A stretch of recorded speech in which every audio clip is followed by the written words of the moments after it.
na leer yéene kaay gi ne li war a leer mooy parti politique yi nga xamante ni nii maanaam dañoo nekk ci kër gi di Sénégal ni xas ca jamono jooje l'Indépendant yéene kaay nee na boutique yi day ña ngay yëglu de nee nañ bu seeree daal ca gouvernement ba la waa gouvernement ba ca 24 heures yéene kaay ne déedéet loolee amul l'Indépendant yéene kaay ne ko may ma yeggali dama ne la fédération nationale des boutiquiers waaw pour la modernisation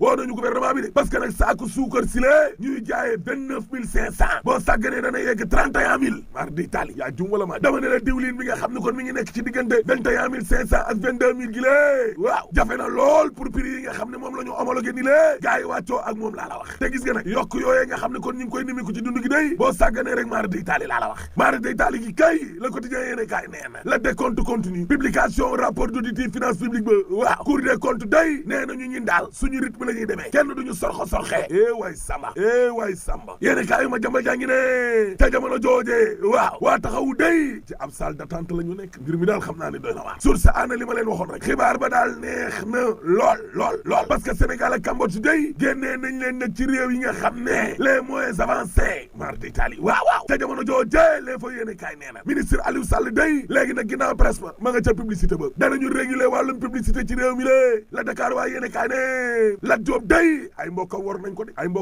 de dama ne la fédération sénégalaise de football kenn seetiwu ko laa la wax nii dama ne la jaale wuñ ko sax bi bàyyam génnee àdduna ay waay jële ancien conseil technique en communication ca ministère ba daal kooku daal lañ ne koñ dem na fax yéene kaa gi ne forum civil bi njoona day waaw am na lu leen na xari lool nee na xaalis bi nga xam ne kon moom la ñu séddale détenu yi day nga mbir mi leer jomaay nag bëggul lëndëm nay leer saay la solo yéene kaa ne